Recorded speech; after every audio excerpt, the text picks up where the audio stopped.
AITA for refusing to host Thanksgiving after my sister handed out a family code of conduct contract. Thanksgiving has always been my favorite holiday. For as long as I can remember, it's been a day of warmth, good food, and the kind of familial chaos that's somehow both maddening and comforting. When I bought my house 5 years ago, I made it my mission to host every Thanksgiving. I love everything about it: the early morning bustle of cooking, the smell of turkey roasting in the oven, the inevitable dance of too many people in the kitchen, and even the minor disasters, like forgetting to defrost the rolls or accidentally doubling the sugar in the sweet potatoes. The tradition has grown over the years. My parents, siblings, cousins, and their families all gather under my roof, and it's become something of a highlight in our family calendar. It's chaotic, yes, but it's my kind of chaos. There's always a lot of talking, people talking over each other, kids squealing as they chase each other through the house, someone inevitably laughing too loud in the kitchen. It's not perfect, but it feels like home. This year, though, things took a turn I never saw coming. My younger sister, Emily, who's 29, has always been a bit of a perfectionist. From as far back as I can remember, Emily has had a knack for structure and control that could put a military commander to shame. Growing up, she was the kid who'd rewrite her school notes 3 times to get them just right and organize her closet by color, season, and type of fabric. Family vacations with her were something else entirely. She didn't just pack her suitcase, she made checklists for everyone else's. And when we hit the road, she'd hand out laminated itineraries complete with estimated travel times, scheduled rest stops, and suggested activities ranked by priority. I remember once laughing when she made us all vote on which beach umbrella to rent because she had ranked them based on proximity to the snack bar and potential for afternoon shade. It was just Emily being Emily, over the top, a little exhausting, but undeniably efficient. As we've gotten older, her need for control has stayed the same, but I've learned to take it in stride. It's her nature, and most of the time, it's harmless. Sure, there were the occasional moments when she'd push her helpfulness a little too far, like the time she insisted on reorganizing my spice cabinet during a dinner party or made me redo my wedding seating chart 3 times because she didn't think the flow worked. But for the most part, I just let it roll off my back. That's Emily. You love her for it, or in some cases, in spite of it. But this time, she took it to a level I didn't think was possible. 2 weeks before Thanksgiving, Emily called me out of the blue. Her tone was warm and casual, almost suspiciously so. "Hey," she started, with the kind of false nonchalance that immediately makes you feel like something's up. "I know hosting Thanksgiving is a ton of work for you. I was thinking maybe I could help bring a little more order to the day this year." I blinked, caught off guard. I mean, hosting Thanksgiving is a lot of work, but I've been doing it for 5 years now, and while it's chaotic, I've never felt like it needed order. Still, Emily offering to help.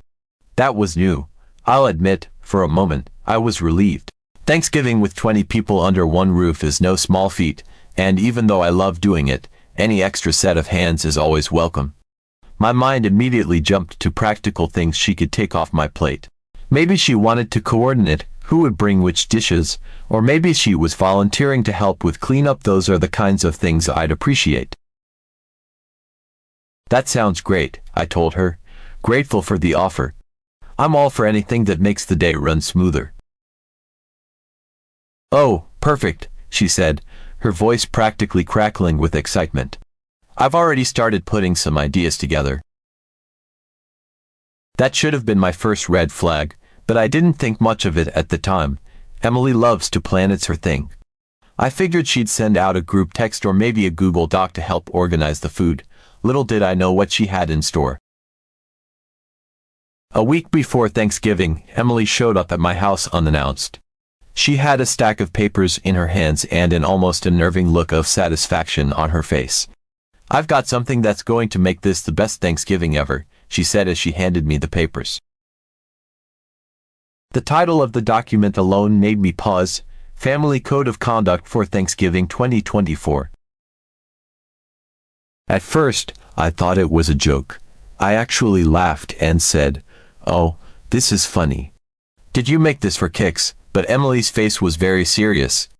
"It's not a joke," she said. I've put a lot of thought into this. Every year, Thanksgiving feels so chaotic, and I just want to make it more enjoyable for everyone. I started flipping through the pages, and I couldn't believe what I was reading. This wasn't just a list of helpful suggestions, it was a full-blown manifesto. The pages were meticulously formatted, with sections, subheadings, and bullet points that outlined, in excruciating detail, her vision for a more harmonious Thanksgiving. The tone of the document was serious, almost corporate, like something you'd expect to receive at a mandatory workplace seminar rather than a family holiday.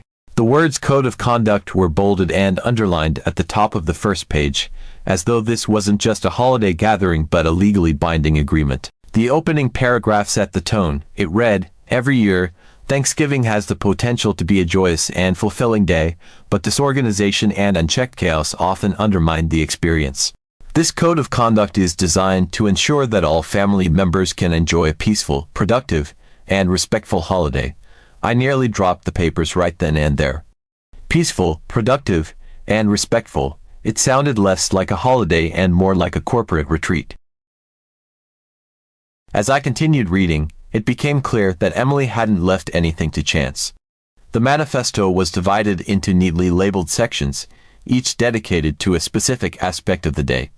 There were bolded subheadings, numbered lists, and even italicized notes for emphasis. It was the kind of thing you'd expect from a control freak with too much time on her hands, and Emily fit the bill perfectly.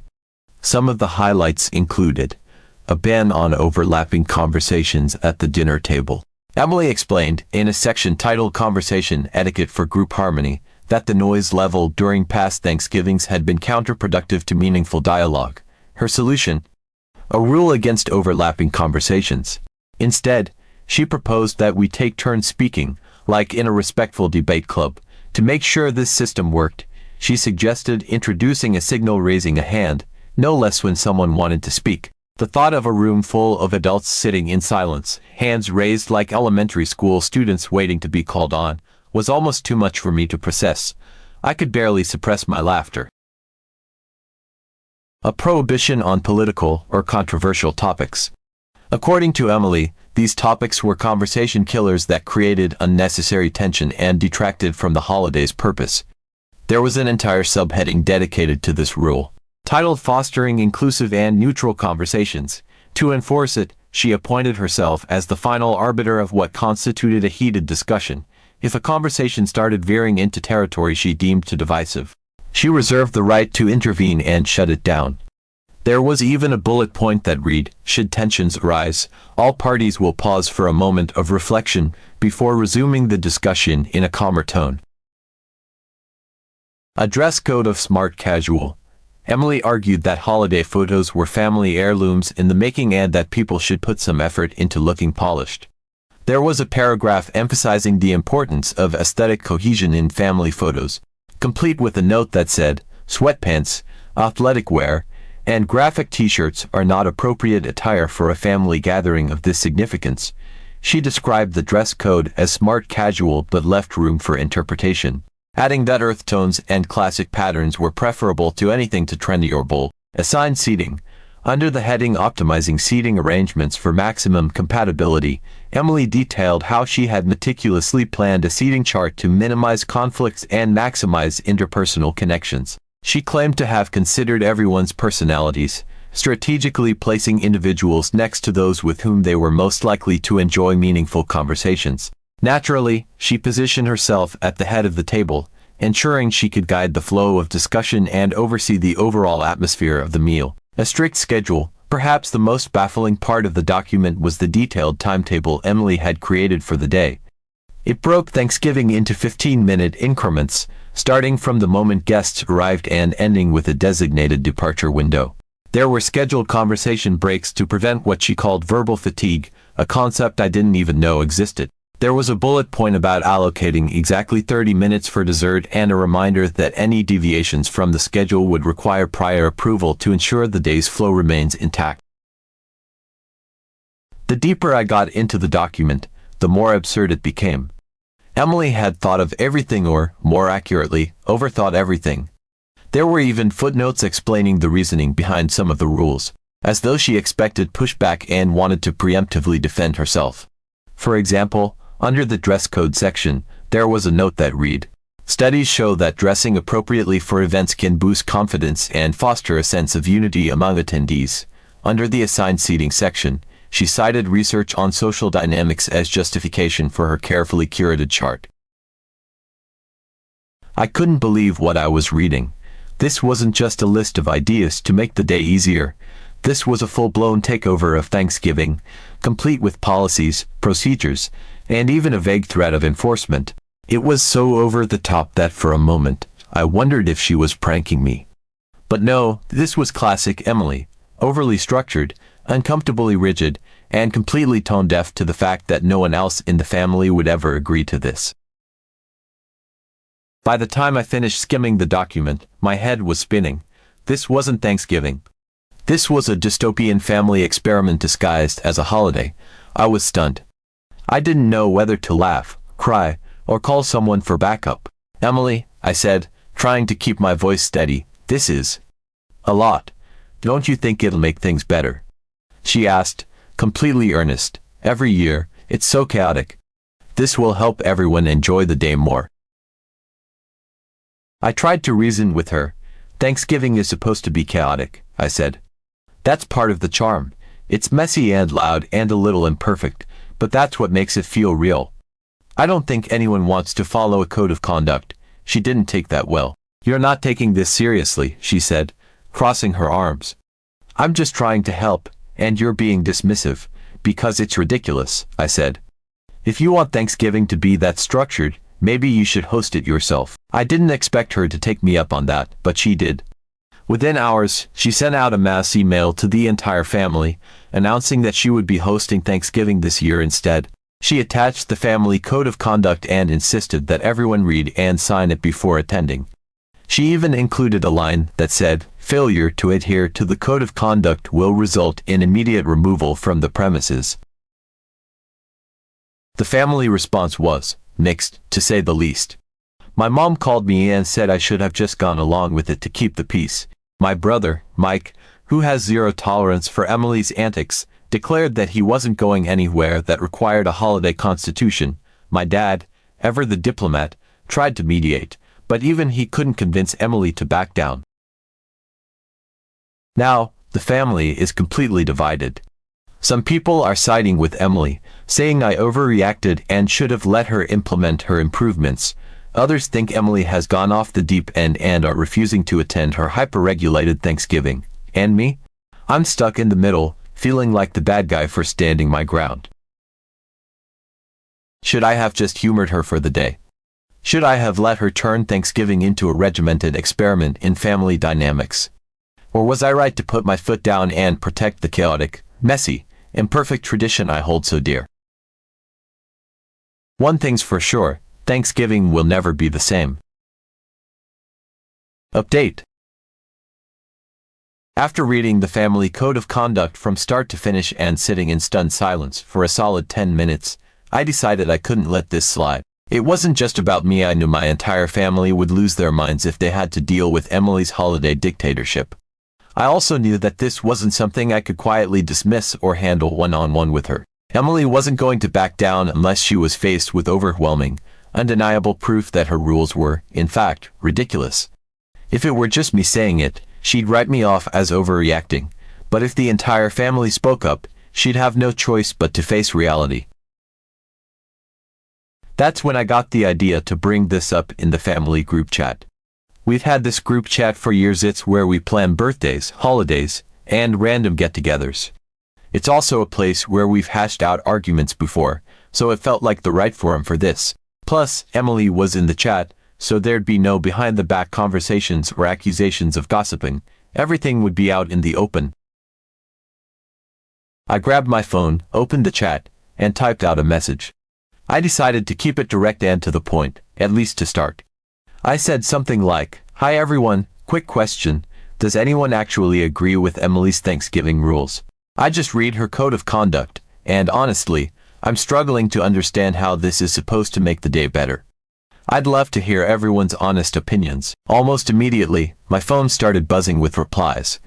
The first few were cautious, which I expected. Nobody wanted to be the first to outright criticize Emily's plan, especially knowing she was in the chat.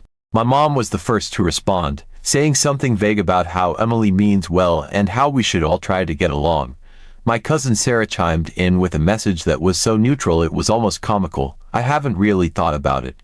What does everyone else think? It was clear no one wanted to touch this with a 10-foot pole. But I wasn't about to let the conversation fizzle out. I replied quickly, saying, I'm asking because I'm genuinely against these rules. I think they're unnecessary, overcomplicated, and honestly, they take the fun out of Thanksgiving. I'd like everyone to share their honest opinions, even if Emily is in this chat. I think it's important that she sees how we all feel. That's when the floodgates opened. My brother Mike, who has always been the most outspoken member of the family, didn't hold back. He said something along the lines of, I'll go first. This whole code of conduct thing is insane. Thanksgiving isn't a board meeting. We don't need assigned seating or hand-raising at the dinner table. I'm all for keeping the peace, but this is way over the top. Once Mike spoke up, it was like a domino effect. My cousin Rachel, who is usually very diplomatic, said she agreed completely. Thanksgiving is supposed to be relaxed and fun, she wrote. These rules sound stressful and unnecessary. I'd rather have the usual chaos than sit through some overly structured version of the holiday. Even my dad, who rarely gets involved in family disputes, weighed in. He said, I think Emily is trying to help, but this feels like too much. I don't think we need rules to enjoy Thanksgiving. One by one, the messages started rolling in. People were polite, but the sentiment was clear. Nobody supported Emily's rules. My aunt chimed in, saying she didn't see the point of a dress code and thought the assigned seating idea was awkward and forced. My cousin Jake said he couldn't believe we were even having this conversation and that he was firmly on Team Chaos. Even my mom, who had initially been neutral, eventually admitted that she didn't think the rules were necessary but was trying to avoid conflict. The more messages came in, the more validated I felt. For the first time since Emily dropped this bombshell on me, I didn't feel alone. It wasn't just me who thought her plan was absurd, it was everyone. And then Emily joined the chat. Her first message came in hot. She said something like, wow, I see everyone's true colors now. I can't believe how dismissive you're all being. I put a lot of thought into this because I wanted to make Thanksgiving better for everyone, and this is the response I get. Unbelievable. Her message was dripping with indignation, and I could practically hear the anger in her tone. She followed up quickly, saying, you all clearly don't understand the value of structure. These rules aren't just for me, they're for all of us. They're meant to reduce stress and make the day more enjoyable. If you'd just give them a chance, you'd see that I'm right. The chat exploded after that, and it was as if everyone had been waiting for someone to give them permission to really speak their mind. My brother Mike, always the first to call things out for what they are, wasted no time. His message was sharp and to the point, saying something like, Emily, no offense, but it's pretty clear that the only person who wants these rules is you. Everyone else here is saying the same thing. We don't need them. Thanksgiving is fine the way it is. He didn't sugarcoat anything, which was classic Mike, and I could almost picture him sitting at his kitchen table, shaking his head in disbelief while typing. That seemed to open the floodgates. The responses started coming in rapid succession, each one more pointed than the last. My cousin Rachel, who normally tries to keep things calm and diplomatic, surprised me by being surprisingly direct. I agree with Mike 100%. These rules feel like they're adding more stress, not less, she wrote. Thanksgiving has always been chaotic, sure, but it's a good kind of chaos. It's the kind that makes it feel alive and fun. Trying to force structure on it like this just makes it feel cold and weird. Then my aunt, who rarely gets involved in family drama, chimed in with a pointed critique of her own. I've hosted plenty of Thanksgivings over the years, and let me tell you, no one wants to feel like they're attending a formal dinner party with seating charts and rules about what they can talk about. It's Thanksgiving, not a wedding reception. The whole point is to relax and enjoy each other's company. Even my dad, who almost never takes sides in family disagreements, stepped in with his own take. His message was measured but firm, exactly what you'd expect from someone who prides himself on being the voice of reason. Emily, I know you're trying to help, and I can appreciate the effort, but Thanksgiving doesn't need to be fixed. It's one day out of the year where we all come together and just enjoy being a family. The last thing it needs is rules and regulations. You could practically feel the collective energy in the chat shift. Each new message seemed to amplify the sentiment that Emily's plans were not only unnecessary but actively detrimental to the spirit of the holiday. For the first time, I started to feel like I wasn't alone in thinking her code of conduct was completely over the top. It was clear that everyone else was on the same page, or at least close enough, but Emily, predictably, was not ready to back down.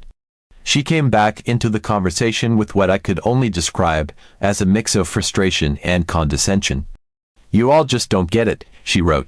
"These rules aren't about taking the fun out of Thanksgiving, they're about making it better for everyone.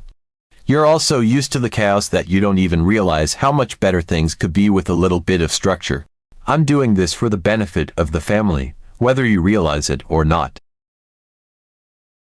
Her insistence that she was doing this for the benefit of the family was met with immediate pushback.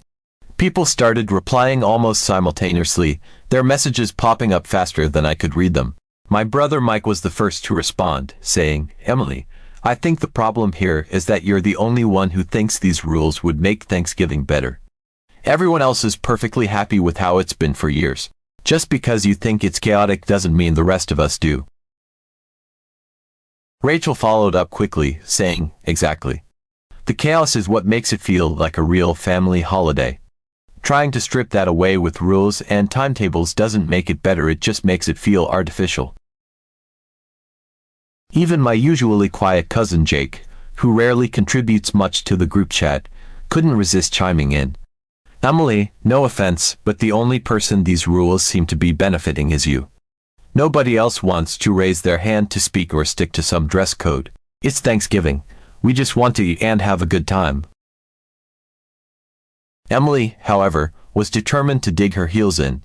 She replied with a lengthy message about how everyone was being short-sighted and how they didn't understand the value of structure. She wrote something about how chaos may feel normal, but it's not the best way to create meaningful family moments, and how her rules were designed to bring out the best in everyone. At that point, the chat began to take on a more sarcastic tone. Someone, probably Mike, sent a string of laughing emojis in response to Emily's message, followed by, "Emily, you're talking about Thanksgiving like it's a corporate seminar. Nobody is showing up to elevate anything. We're showing up to eat, laugh, and probably argue about who forgot the cranberry sauce. That's the point." Others started piling on, echoing Mike's sentiment but with a mix of humor and exasperation. Rachel wrote, "Honestly, if Thanksgiving turns into a formal event with a dress code and assigned seating, I'm going to miss the chaos of Uncle Bob spilling gravy all over the table. That's what makes it memorable." Someone else joked, "Can't wait to see who gets assigned to the optimal personality compatibility section of the table. Do we get a certificate of approval at the end?" Someone else joked about showing up in pajamas just to spite the dress code. Even my usually quiet cousin chimed in, saying, "Can't wait for Emily to whip out the PowerPoint presentation during dessert." Emily's frustration was palpable, even through the screen. She kept trying to defend her rules, insisting that the family didn't know what was good for them and that her plan was a gift they weren't appreciating. But by this point, the mood in the chat had shifted entirely. People were no longer just disagreeing with her, they were laughing at the absurdity of the whole situation. The harder Emily pushed, the more it became clear that no one else was on her side. Emily tried to keep arguing, but it was clear the tide had turned. No one was on her side. The more she pushed, the more people pushed back, and by the end of it, she was clearly furious. Her last message was something like, "Fine, do whatever you want. Don't come crying to me when Thanksgiving turns into a disaster." Later, we agreed with my family to celebrate as usual. We also invited my sister. She said she would think about it.